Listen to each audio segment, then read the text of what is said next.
Hello বন্ধুরা, নমস্কার। আজকে আবার একটা দারুণ স্বাদের রেসিপি নিয়ে চলে এসেছি। আশা করছি আজকের রেসিপিটা তোমাদের খুবই ভালো লাগবে। ভালো লাগলে অবশ্যই লাইক করে দিও। আর যে সকল বন্ধুরা এখন আমার চ্যানেলটাকে সাবস্ক্রাইব করোনি, অবশ্যই সাবস্ক্রাইব করে আমার পরিবারেরই একজন সদস্য হয়ে যাও। আর তোমরা আমার এই রেসিপিটা সব জায়গায় শেয়ার করে দিও, সবাই যেন দেখতে পায়। তাহলে চলো আজকের রেসিপিটা শুরু করা যাক। আজকে তোমাদের কি বানিয়ে দেখাবো সেটাই তোমাদের দেখাবো। আজকে দেখো এখানে বন্ধুরা আমাদের পুকুর থেকে কিন্তু মাছ ধরা হয়েছে। এখানে দেখো এই ছিপ ফেলে মাছ ধরা হয়েছে। এখানে কিন্তু 4টে ট্যাংরা মাছই পাওয়া গেছে আজকে ছিপ ধরে। আর দেখো দেখলেই বুঝতে পারবে একদম টাটকা তাজা মাছ কিন্তু আমি কেটে নিয়েছি। আর এখানে আমি কিন্তু এই শীতের ফুলকপি নিয়ে নিয়েছি। এই শীতের ফুলকপি দিয়ে যদি ট্যাংরা মাছের ঝোলটা করা যায় বন্ধুরা, খেতে কিন্তু খুবই অসাধারণ হবে। আর শীতের সময় কিন্তু ট্যাংরা মাছের ঝোলটা খেতে কিন্তু বন্ধুরা খুবই ভালো লাগে। আর সেটা যদি গরম ভাতের সঙ্গে হয় তবে তো কোনো কথাই হবে না। এখানে কিন্তু আমি ফুলকপি, দেখো টমেটো, এখানে ধনে পাতা, আলু কেটে নিয়েছি, মাছ কেটে নিয়েছি, মশলাটাও কিন্তু আমি বেটে নিয়েছি। তাহলে চলো দেরি না করে রেসিপিটা শুরু করা যাক। আমি কিন্তু উনুনটা ধরিয়ে দেখো কড়াই বসিয়ে দিয়েছি। কড়াইতে এবার সরষের তেল দিয়ে দেব। তেলটা কিন্তু আমি ভালো করে গরম করে নেব। দেখুন বন্ধুরা, তেলটা কিন্তু আমার গরম হয়ে গেছে ভালো মতো। এবার আগে থেকে মাখিয়ে রাখা নুন হলুদ মাখানো মাছটা আমি দিয়ে দেবো।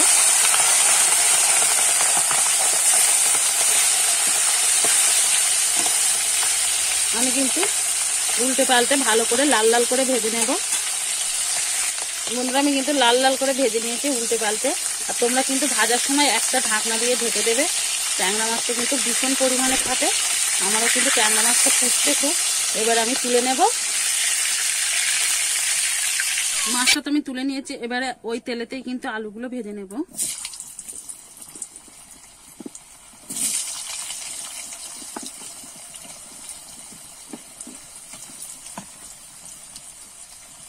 আমি লাল লাল করে উল্টে পাল্টে ভেজে নেব। একটু ভালো করে কিন্তু নাড়িয়ে নেব।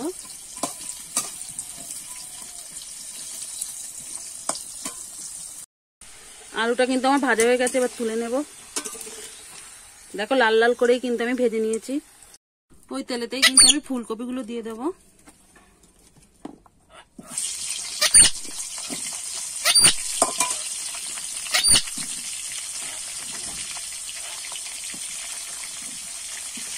দেখো আলুগুলো কিন্তু আমি লাল লাল করেই ভেজে নিয়েছি। দেখো খুব সুন্দর লাগছে আলুগুলো ভাজার পরে। এবারে কিন্তু ফুলকপিগুলো লাল লাল করে ভেজে নেব।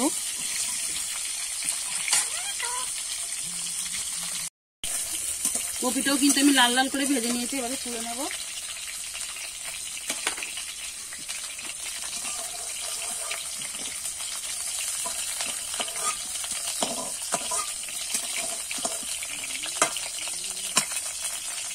দেখো কপি আর আলু কিন্তু ভাজা হয়ে গেছে। কড়াইতে আমি আর একটু তেল দিয়ে দেব।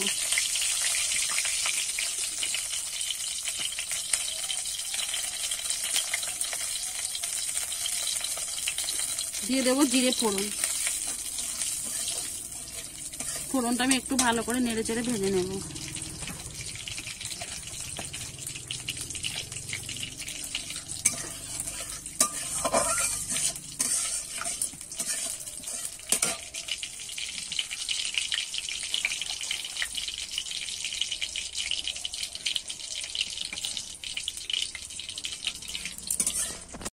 এখানে কিন্তু জিরের ফোড়নটা হয়ে গেছে, ভালো করে আমি ভেজে নিয়েছি।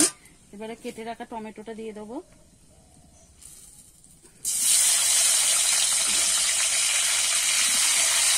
টমেটোটা আমি একটু নাড়াচাড়া করে নেব। টমেটো কিন্তু একটু ভাজা ভাজা হয়ে গেছে। এবারে এখানে কিন্তু আগে থেকে যে মশলাটা বেটে রেখেছিলাম, এখানে আদা বাটা, রসুন বাটা, পেঁয়াজ বাটাটা আছে সেটা দিয়ে দেবো। দিয়ে কিন্তু আমি কিছুক্ষণ ধরে কষিয়ে নেবো, যতক্ষণ না কাঁচা গন্ধটা যায় ততক্ষণ কিন্তু আমি ভালো করে কষিয়ে নেব।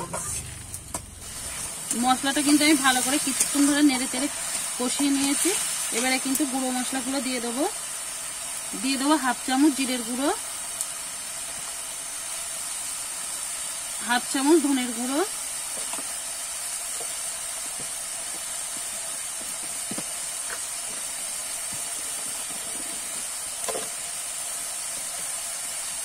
হাফ চামচ ঝাল লঙ্কার গুঁড়ো,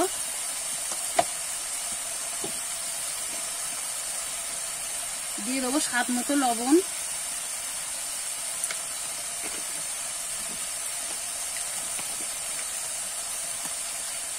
দিয়ে দেবো হলুদ গুঁড়ো, দিয়ে কিন্তু আমি ভালো করে নেড়ে চেড়ে কষিয়ে নেব।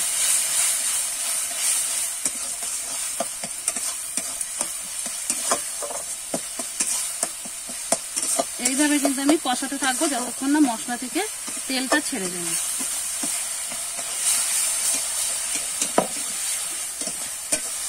মশলাটা কিন্তু আমি ভালো করে কষিয়ে নিয়েছি আর ওপর থেকে দেখো তেলটা ছেড়ে দিচ্ছে। এবারে কিন্তু ভেজে রাখা কপি আর আলুটা দিয়ে দেবো।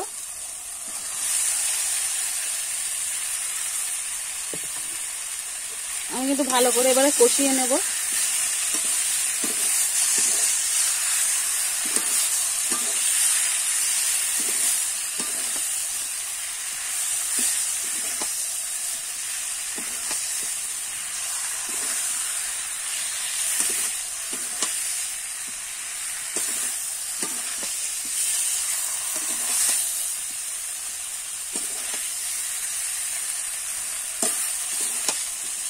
এইভাবে আমি কিছুক্ষণ ধরে কষিয়ে নেব। দেখুন বন্ধুরা, আমি কিন্তু খুব সুন্দর করে কষিয়ে নিয়েছি, দেখতেই পাচ্ছ কালারটা কত সুন্দর এসেছে। আমি কিন্তু আর কষাবো না, এবারে কিন্তু আমি জলটা দিয়ে দেব। জলটা তোমরা কিন্তু তোমাদের পরিমাণ বুঝে দেবে, যে যেরকম ঝোল রাখতে পছন্দ করো সেরকমই দিয়ে দেবে। তাহলে কিন্তু এবারে নেড়ে চেড়ে নেব, নিয়ে আমি কিন্তু ঝোলটা ভালো করে ফুটিয়ে নেব। ঝোলটা কিন্তু বন্ধুরা ভালোভাবে ফুটে গেছে আর আমার কিন্তু আলু কপিটাও কিন্তু সিদ্ধ হয়ে গেছে প্রায়। এবারে কিন্তু আমি ভেজে রাখা মাছটা দিয়ে দেবো। দেখো মাছটা দিয়ে কিন্তু আমি আবার কিছুক্ষণ ফুটিয়ে নেব।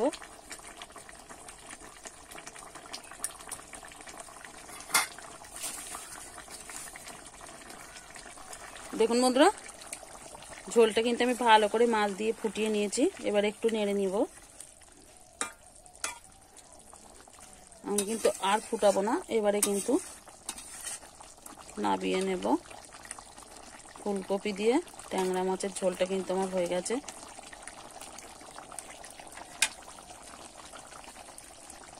নামানোর আগে কিন্তু আমি একটু ধনেপাতা দিয়ে দেবো।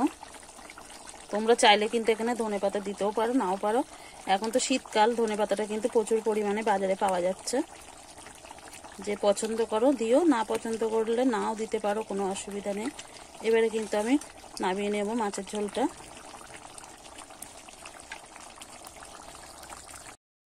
দেখুন বন্ধুরা, আমি কিন্তু একটা প্লেটে মাছের ঝোলটা নামিয়ে নিয়েছি, পরিবেশন করার জন্য একদম রেডি। আর দেখতে বন্ধুরা কতটা লোভনীয় হয়েছে দেখো। একবার হলো এই শীতেই কিন্তু ট্যাংরা মাছের ঝোলটা বানিয়ে খেয়ে দেখো, খেতে কিন্তু খুবই অসাধারণ হয়। আর এই শীতের দিনে যদি এরকম ট্যাংরা মাছের ঝোল কিন্তু হয় দুপুরবেলা, খাওয়াটা কিন্তু বন্ধুরা জমে যাবে। আর অবশ্যই কমেন্ট করে জানিও তোমাদের কেমন লেগেছে। তোমাদের কিন্তু একটা কমেন্ট আমার পরের ভিডিওটা করার জন্য উৎসাহ জাগাবে। তাহলে চলো এখানেই রেখে দিচ্ছি, আবার নতুন কোনো ভিডিওর সঙ্গে দেখাবে। ততক্ষণে ভালো থেকো, সুস্থ থেকো, সাবধানে থেকো।